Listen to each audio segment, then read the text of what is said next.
Welcome back to High School Backups Podcast. You're here with me, Jake, Kyle, and Steve talking about, has Daniel Jones earned another contract? Or has Daniel No. Jones essentially earned another year to be a starting quarterback? That's really the big question.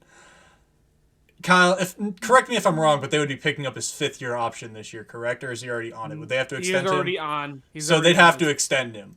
Yes. So, big question here. Has Daniel Jones earned another contract? My answer is absolutely fucking not. Kyle's is absolutely, he deserves at least one more year as a starting quarterback for the New York Giants. Steve is here to just be a devil's advocate. You know how it goes. Kyle, I'm going to let you start because I think you have the more uphill battle to climb with saying that Daniel Jones has earned at least another year as the Giants starting quarterback. Man, I thought it was pretty clear in a way he has. I don't know what you're talking about. You think I have the uphill battle? Okay. I really do, considering the alternatives. Daniel Jones, first off, so just so I am clear, I have his stats on my phone here, so That's I fine. can I get can it. 100% be clear here. Oh, there's Molly. Yes, Molly. She's 100% clear. She knows what's up. She's on Molly my look side. really cute if Daniel Jones should be signed again. Oh, Oh, she's adorable. Oh, Look sorry, at dude. Oh man. Okay. Anyway, she puts on a Packers hat. that. out the door. We'll take her. Stop it. Oh my. All right, Kyle, give me your Daniel anyway. Jones argument. Daniel Jones had his best season of his career, and I'm going to show you why. Okay? The second best season that he's ever had was his rookie year, and that was the only other season he had over 3,000 yards passing. Okay? And that year, he had 3,027 yards passing, so just barely over 3,000 yards. He had 24 touchdowns, but 12 interceptions. I don't think you're making. I think you're making my argument for me. Hold on. That was his rookie year. That was his rookie year. Okay. That's not this year. And that in that rookie year, he also had 6 fumbles.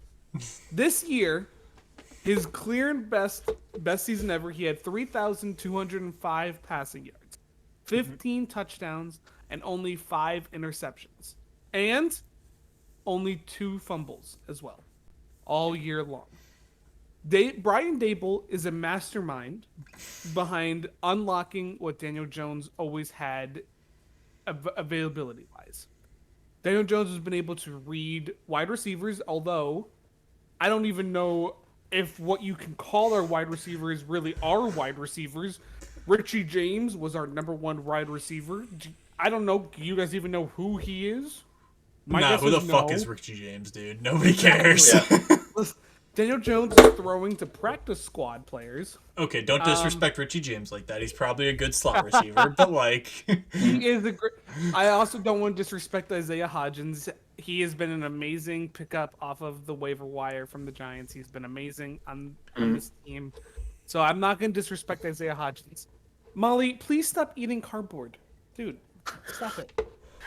I am, however, going to disrespect Kenny Galladay. 20 million, my ass. I could do a better job than he is. Get the fuck out of here, Kenny. But anyway, all of that combined, Daniel Jones had his best game of his career in the game that mattered most against the Vikings last week. what were his Absolutely. stats from that game? Just real quick. Can you give them to me? Look them up. I just need to know. Let us find out exactly, because I do believe he had Okay. over 100. He had 301 yards and 2 TDs. That's what I got right here. Okay. That's what I got. Okay. And he had a rushing TD too, right? Probably. I'm only looking at passing stats. That's all that's pulled up. He had a rushing TD too, I'm pretty sure. Okay, so that's cool. 3 total touchdowns. Best game of his career in the game that mattered most. Was his game last night amazing? No, No. it wasn't. However, I don't think you could really plug in any quarterback in that situation against the best defense in the NFL football. And The football. In the NFL. Wow. In the NFL football. Man, I can't talk to Bro, you're having a the lot of NFL. Bushisms right now. Let's go. Come on. Oh man. That's got to be one of the best things ever. A Bushism. That's amazing. A Bushes though. Best game of his career against. Last night he played against the best defense in the NFL. And I don't think you can plug in any other quarterback other than maybe Burrow, Allen, and Mahomes who could really make a difference. I don't think you can really substitute anyone there.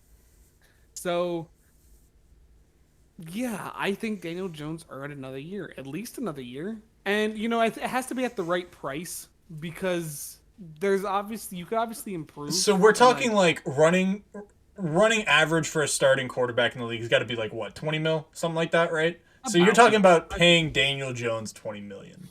And are you done? Like, are you good with that argument for now? Yeah. I'm going to run you through just why Daniel Jones isn't a $20 million quarterback. Just real quick. Okay. If you're going to pay somebody 20 million yards, how many games? $20 million. $20 million. How many games over 250? How many games over 250 passing yards do you expect them to have? I don't know. Probably like 8, right? Maybe just 8. Yeah, Daniel Jones has 3. 2 of them were against a historically bad Vikings defense, one in the playoffs, which you alluded to. And the other one was against a pretty bad Lions defense, which we in an earlier video told you they need to get better on their secondary, or at least their pass rush to mask their bad secondary. And even in that game against the Lions where he threw for 341 yards, he had 2 picks. So yeah, Daniel Jones is great at not turning the ball over, but he also had 6 games where he didn't throw a touchdown pass. Who is he throwing to? Bro. No, the best receiver in the league. No, Jake. Who is he throwing to? Darius Slayton, Sterling Shepard. I mean, your tight end Sterling not Shepard, bad. Our tight end. Can you name our number 1 tight end, Jake? It's still not bad. Rob Gronkowski. Can you name him? Probably not. It's Daniel Bellinger. I knew that shit. He was drafted in the 4th round last year. Bro, a lot of tight ends are drafted. Tight end. A lot of tight ends are drafted that late. That's fine, but he is our tight end. Our backup is Chris Myarick. I actually do know who that is, believe it or not. I'm just telling you, who is he throwing to? Bro, Richie James. You also have Saquon out of the backfield. It matters, but your context matters. Yes, but who's he throwing to? Because if you were going to use his passing stats, of course I am. He's a fucking quarterback. Yes, but you need to take into account who he is throwing to. Hold on, I'm being served dinner. Okay. Oh, Riley's a wonderful human being. Well, where's your thank you to Riley? Yeah, say thank you. Thank you. Oh. Anyway, listen. We're gonna listen. take this for the wedding. Kyle, you listen to me. No, you listen to. You shut up and listen to me. Guys, here at High School Backups, we get along so well. We are all friends. Listen, the fact of the matter is that Mac Jones outpaced these stats in his rookie year, throwing to the same caliber of wide receivers, according to many people across the league. I don't want to hear it. In caliber? I think the Patriots receivers are better, but Mac Jones outpaced these stats. There's no denying better that. Receivers. No. There's No. There's no debate, Jake. Dog. We were talking literally last year about how bad the Patriots receiver room is and incorporated it as right there with the New York Giants. You said it yourself on this podcast. You said it yourself. Give me the evidence. Go back and look at any one of the first 20 episodes. I don't know where it is in there. It's somewhere in there. Look for an episode. If you're looking for the number episode, don't ask Nick.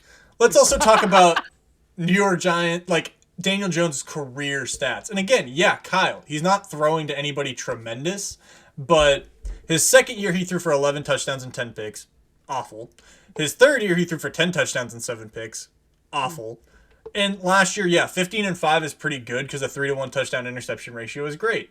But based on Daniel Jones' career statistics, he's not worth $20 million. He has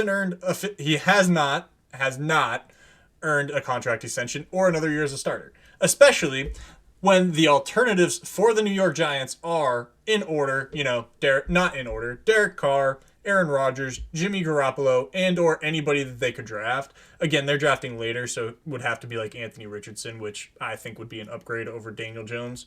Maybe you sit Anthony Richardson for a year and let Daniel Jones play. Maybe. But there is the fact that Daniel Jones can run the football well enough. Yeah, I think that's true. I don't think that anybody's going to dispute you on that Daniel Jones can run the football. But based on these stats alone, he has not earned another year as a starter, my guy. Like, I get it, you're a Giants fan, you want to ride or die for your guy, but like... Can you name who his head coach was in his second year? Oh, Big Joey Judge. In his second year? That's incorrect. I thought it was Big Joe Judge. I thought Joe Judge was there for 2 years. He was there for a year and a half. He came in halfway through his second year. But That's not true. No, Joe Judge was hired in the offseason, my guy. He was an offseason hire. I don't think he was there his second year, though. I Because he's gone think through 3 head coaches. But I think Yeah, one his thing's first year he had one, then he has Jay Judge, and then it's Brian Daboll. Here, I got a challenge for the both of you, though. Okay. Let's go with talking about offseason. I'd say on the side of getting rid of the quarterback and then keeping him, I'd say give me your best scenario of how you deal with this going forward. So, Kyle, how would you this offseason, aside from just paying him, make the right pieces for him to succeed? And then, Jake, what is your ideal scenario? So if you don't pay Daniel Jones, what does the team do? We'll start with... I will say that Joe Judge was there for 2020 and 2021. He was. I stand corrected. He was an offseason hire. Yeah. I stand corrected. So do you want me or Kyle to start with that? Let's go with Kyle didn't thank Riley at first, so let's go with Jake first. Yeah, because I always say thank you. Yeah. I did too. Thank you, Steve. I really appreciate it. No, and again, so the best case scenario for the Giants is that they can go out and get Derek Carr with their first overall pick and, some pieces. And that really, becomes the best case scenario because Derek Carr does better in this system than Daniel Jones does, and I don't think anybody can really even dispute that because Derek Carr I'm going to dispute that. Derek Carr is better. Immediately. No, Derek Carr is better than Daniel Jones. I will dispute that immediately. You can continue, but then I will dispute that. I'm just saying I'm going to dispute that. I can tell you immediately you're incorrect. Okay. And or the Giants have been thrown around in Lamar Jackson trade talks. I don't think Baltimore is moving off of Lamar. I don't see that happening. He's their entire offense. I just don't see it happening. If they do, the Giants would be a wonderful spot for Lamar Jackson because I think if they go get Lamar, they're more than willing to go spend on a receiver and a tight end to go upgrade those places where Kyle has told me that they need to upgrade and the entire world needs they know to upgrade. It's okay. I don't think Daniel Jones gets significantly better with those upgrades. I just don't. I don't think he does. Because I think we know what Daniel Jones is at this point. You know that Daniel Jones is a quarterback who's not going to win you games. He might not lose you games, but he's not going to win you games. And that's not worth $20 million a year to me. It's not. And I don't think that's unreasonable to say. I really don't. Best case scenario for the Giants is they go get a quarterback like Derek Carr or Lamar Jackson. Worst case scenario is they're moving off of Daniel Jones and having to restart at quarterback again because they drafted 24. If they didn't draft at 24, it might be more of a favorable outlook because I think the top 3 quarterbacks in this year's class all come in Dayball's offense, probably producing at the same or better than Daniel Jones. Okay. So first, let me address what this accusation that Derek Carr would work well in this system. He wouldn't. It's not that Derek Carr is necessarily the better quarterback because he is. I know Derek Carr is the better overall quarterback. Not by a lot, but he's not mobile. He doesn't need to be. But in this system, he does. Daniel Jones's mobility is what got him this far. That's what got him into the playoffs. That's what was successful. Because Daniel Jones has nobody to throw to. You're going to have Derek Carr in there. Sure, Derek Carr can throw the fucking ball a million times, but there still is no one to catch the ball. So Daniel Jones's success was riding on his legs and his ability to be mobile. Derek Carr cannot do that. So by you saying Derek Carr can fit into the system, Derek Carr. Can't. Do you know what Derek Carr's 40 time is? I don't, but I'm sure. Oh, let me look it up because it was more impressive than mine. It was more impressive than Daniel Jones's at the combine. Sure, show me that. If you're trying to argue that Derek Carr ran a 4.69 40 at the combine. Okay, what was Daniel Jones's? 4.81, big guy. Okay. Oh. Are you trying to say Derek Carr is a mobile quarterback, though? We're I'm not te- talking about fast. That's I'm not what telling we're you that talking Derek Carr can be a mobile quarterback if he wants to be. He prefers to just sit back in the pocket and sling it. Yeah, because that's But what he's he more is. athletic than He Daniel is Jones. a pocket passer. No, he's not. Yes, he what is. What the hell is that? No, Yes, stop he it. is. Just because you No, don't see he it is on not. display constantly doesn't mean that he's not. He is not. I just showed you Carr is irrefutable better. proof.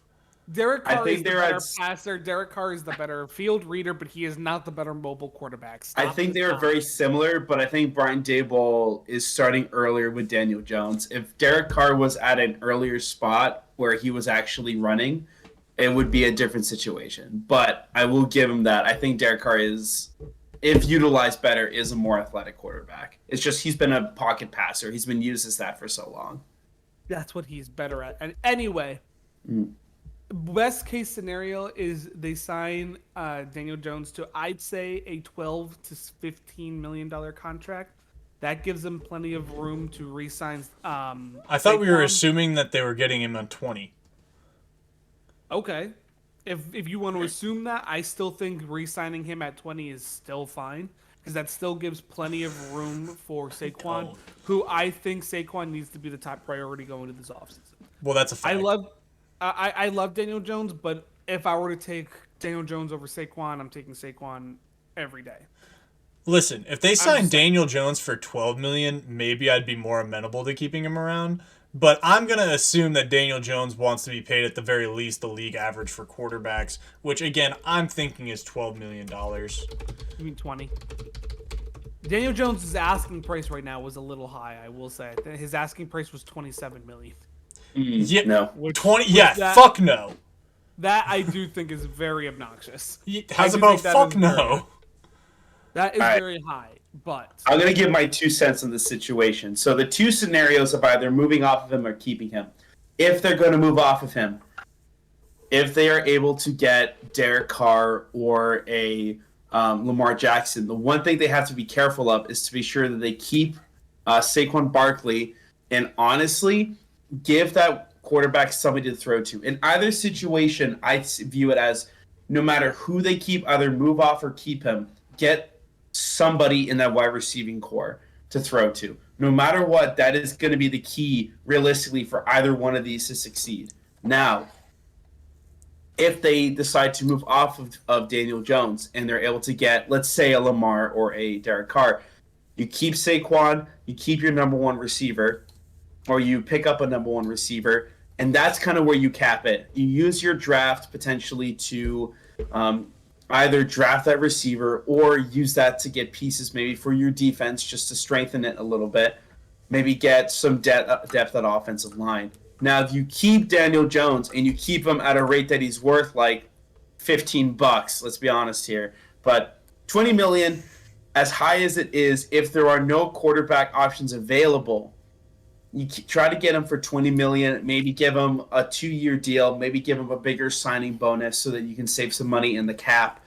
And with that, you can, one, try to get Saquon back, get your number one wide receiver, and pick up a corner one.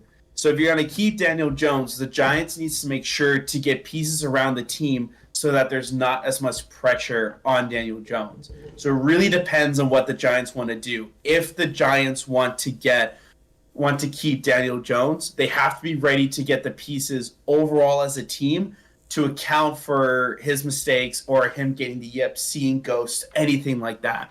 So either way, the Giants are going to have their work cut out for them. But if they want to keep Daniel Jones, there's a lot more pieces they need to pick up in order to be able to get to that next level, because they still have a lot of competition to get through. Okay, Kyle, I've got one question for you, right, about Daniel Jones. You say $20 million a year. Would you say that he is more comparable to Baker Mayfield, Jameis Winston, and Marcus Mariota, and or Matt Stafford, Dak Prescott, Jared Goff, and Kirk Cousins? I can't hear you, my guy. my bad. I forgot I put my mic up. You're good. I will say he's pretty comparable to Jared Goff. I don't even think that's true. I don't think that's close. Okay, but Jared You- Goff has been to a Super Bowl, and Jared Goff He's been a Pro Bowler as well. Jared Goff is, I think, so underrated, but I think he's a much better passer than people give him credit for. Jared Goff had also didn't. Jared Goff's never had a season where he threw less than 19 touchdowns except for his rookie year, and I mean has been closer to 30 when he's been more closer to 20. And Daniel Jones. Yeah, is but he's throwing- also had the head coaches and the talent to get him there. bro. That's what I'm. Daniel Jones is not putting up these numbers. It isn't gonna happen. I think he would if he had Robert Woods to throw to. Fuck yeah, he would. No, he wouldn't. Yes, he would. No, he wouldn't. If he had McVay and Robert Woods, he absolutely would be having those numbers. If he And had Jared McVay Goff as has his never head had the coach- turnover problems that Daniel Jones has had. That's absolutely Daniel nuts Jones to didn't me. have them this year, but Daniel Jones didn't have them this year when he had the right proper play calling to address that. Jared Goff makes $33.5 million a year. That's I- vastly overpaid. He's overpaid. I think he's closer to Baker Mayfield, Jameis Winston, and Marcus Mariota, and I would argue that Baker Mayfield at $15.3 million is overpaid. Jameis Winston at $14 is overpaid. Marcus Mariota at $9.375 is fine. I would argue that if you can get Daniel Jones around $15 million, then maybe yeah, but at an asking price of $27 million, which would pay him more than Tom Brady, yeah, no. It's I not. mean, it's not happening. But I mean, the quarterbacks you're comparing him to, at the very least, I'll kind of go on Kyle's side a little bit. So look at Marcus Mariota. I'd say there are arguably pretty even runners. Daniel Jones might actually even be a better runner, and he's a much better passer. You look at Baker Mayfield. Passing-wise, they're very similar. Daniel Jones can definitely run better, but you have a phenomenally better leader. Granted, Baker Mayfield being a leader, you're not comparing to much.